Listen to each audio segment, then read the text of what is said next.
Loyal by K.J. Smith. Chapter 2. Settling into New Orleans was a big adjustment for everyone. The people were friendly, but it just wasn't home. Houston and New Orleans were like night and day. New Orleans never seemed to sleep. Everywhere you turned, you heard music playing and people having a good time. There were lots of enticing things for two teenage boys also. It was hard for them to adjust to their new high school because everyone knew they were from Texas. The guys saw them as competition, and the girls just liked having someone different around. This made for plenty of confrontations in and out of school. Eventually, the newness wore off, and the boys became known as the twins. Both boys excelled in school. They buried themselves in their studies and sports. They barely had time to breathe. By the time graduation came 2 years later, the boys were ready for whatever college had to offer them. It was around this time that Eli became very ill. He barely made it to the boys' graduation ceremony. Eli was a stubborn man and rarely went to the doctor.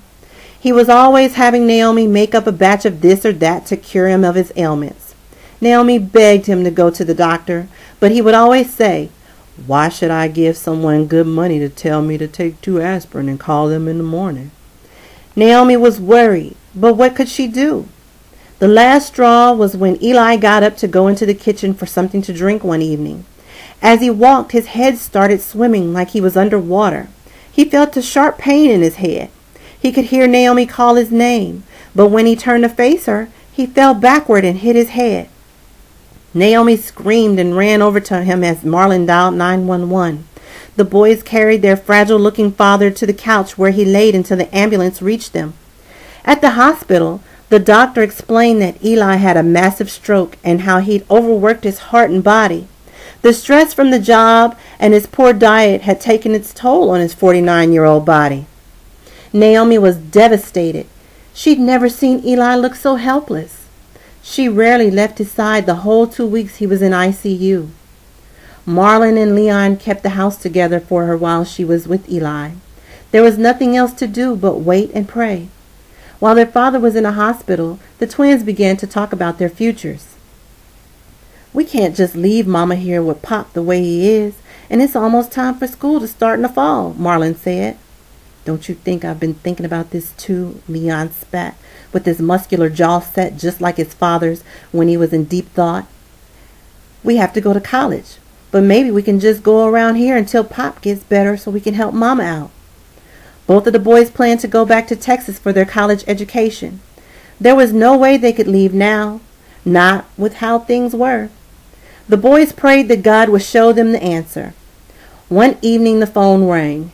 It was their mother. She told the boys that they should come down to the hospital as fast as possible and to be careful. As they sped to the hospital, there was complete silence in the car. You could tell both of them were praying for the movement of their lips. Marlon parked the car and they ran through the hospital corridors to their father's room. Naomi was lying across Eli's body, wailing uncontrollably. Leon dropped to his knees at the door and Marlon ran over to his mother and held her tightly.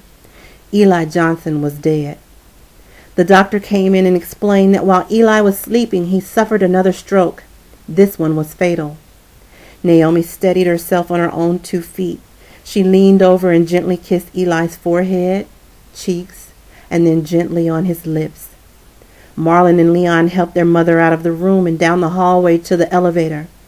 As they waited, Naomi screamed, "Why, God?" The elevator bell chimed and the doors opened.